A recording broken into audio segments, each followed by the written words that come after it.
मैंने कुरान से पूछा, कुरान तुझे किस पर नाज़िल किया गया? कुरान कहता है नुज़्ज़िला अला मुहम्मद। मैंने कुरान से पूछा, कुरान तुझे किसने लेकर आया?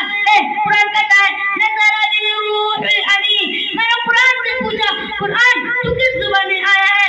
कुरान कहता है बिलिसानिन अरबिय्यिन मुबीन। मैंने कुरान से पूछा, कुरान तू किस महीने में आया है? कुरान कहता है शहरु रमज़ान अल्लज़ी उन्ज़िला फीहिल कुरान। मैंने कुरान से पूछा, कुरान तू किस रात में आया है? कुरान कहता है इन्ना अंज़लनाहु फी लैलतिल क़द्र। इतना ही नहीं, कुरान मेरे नबी का चेहरा बता। कुरान कहता है वद्दुहा। कुरान मेरे नबी को सुबह बता। कुरान कहता है वल्लैलि इज़ा सजा। कुरान मेरे नबी का सीना बता। कुरान कहता है अलम नशरह लका सदरक। कुरान मेरे नबी का चादर बता। कुरान कहता है या अय्युहल मुज़्ज़म्मिल। कुरान मेरे नबी की कमली बता। कुरान कहता है या अय्युहल मुद्दस्सिर। मेरा कुरान मेरे नबी की मेराज बता। कुरान कहता है सुब्हानल्लज़ी अस्रा बिअब्दिही लैलन मिनल मस्जिदिल हराम इलल अक़सा।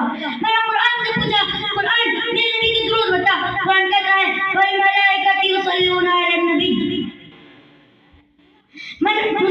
कुरान करीम अक़वातिल किस्सौती है।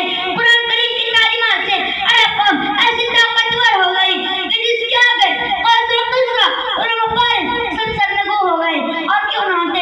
यह अहकमुल हाकिमीन का कलाम है, सुल्तानुस सलातीन का फरमान है, सुदूद जबरूत वाले बादशाह का कानून है, जिसकी अंसरी आज तक न किसी बड़े से बड़े आदमी सही और नहीं हो सकती। इसी तरह किसी इंसान का कलाम अल्लाह के कलाम का मुकाबला नहीं कर सकता। नबी सल्लल्लाहु अलैहि वसल्लम का फरमान है फज़्लु कलामिल्लाहि अला साइरिल कलामी का फ़ज़्लिल्लाहि अला ख़ल्क़िही। हज़रत इकरमा का बेहोश हो जाना यही तो